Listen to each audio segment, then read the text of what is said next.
Anda dipilih oleh Allah sebagai hamba yang mendapatkan jaminan dari Allah di pagi hari ini, yaitu seperti yang disabdakan Nabi, man shalla al-fajr bi jama'atin atau kama qala Rasulullah SAW, kana fi dhimmatillah. Barang siapa bisa melakukan sholat fajar, sholat subuh dengan berjamaah, maka dia dalam dhimmatillah. Apa makna dhimmatillah itu? Tanggungan Allah. Tanggungan Allah dari sisi apa? Dari sisi akhirat.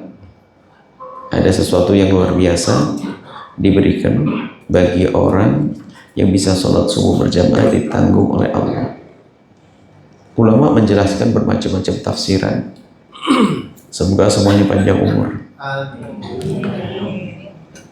Di antaranya, kalau ada yang meninggal di hari itu, kalau sholat subuhnya berjamaah, maka dia adalah ahli husnul khatimah.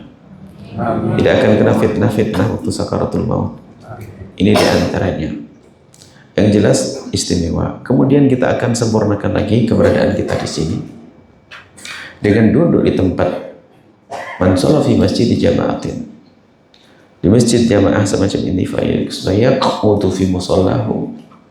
Kemudian duduk di tempat dia sholat tadi, yadhkurullah, dengan menyebut nama Allah.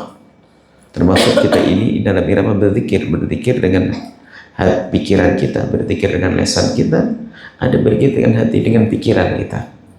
Belajar seperti ini, termasuk bagian daripada zikir. Hatta tatul asyamsu, sampai matahari terbit. Tsumma yusalli raka'ataini, kemudian sholat 2 rakaat. Kana lahu ajrul hajjati wal umrati tamataini, maka ia mendapatkan pahala haji dan umrah sempurna. Jadi nanti jangan bubar kecuali sudah terbit matahari, kemudian kita tunggu sejenak untuk melaksanakan sholat duha. Sholat duha, ya, jangan ragu. Dari saat kita melakukan sholat duha 2 rakaat, maka kita mendapatkan pahala haji dan umrah. Pahalanya dahsyat agung. Kemudian kita akan isi tambahan kebaikan lagi. Pagi ini adalah dengan renungan-renungan untuk berbekal ilmu sebagai asas, sebagai dasarnya. Insya Allah nanti, kemudian kalau kita membahas masalah sedikit fikih, mungkin ada orang yang pernah mendengar tentang sholat isyraq. Sholat isyraq ini ada 2 pendapat supaya tidak ada khilaf di majelis ini. Sholat isyraq itu, ada orang mengatakan sholat isyraq itu adalah pendapat yang kuat dan dikukuhkan. Sholat isyraq itu adalah sholat duha.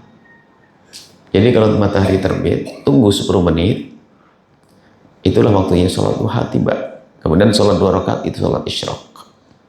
Ini ada pendapat dan boleh kita dengar, kita anggap, supaya tidak ribut di masjid.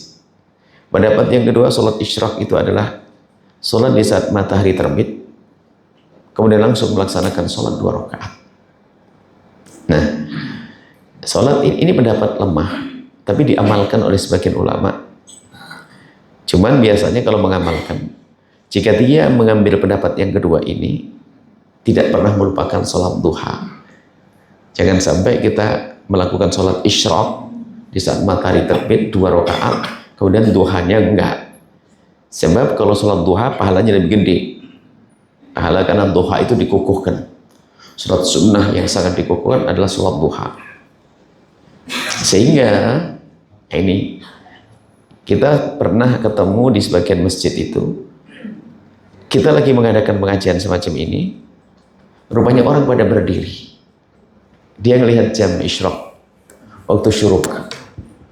Langsung, karena dia mengerti, dapat ilmu dari ustadznya sholat isyraq. Di saat ada majelis, kenapa mengambil pendapat lemah?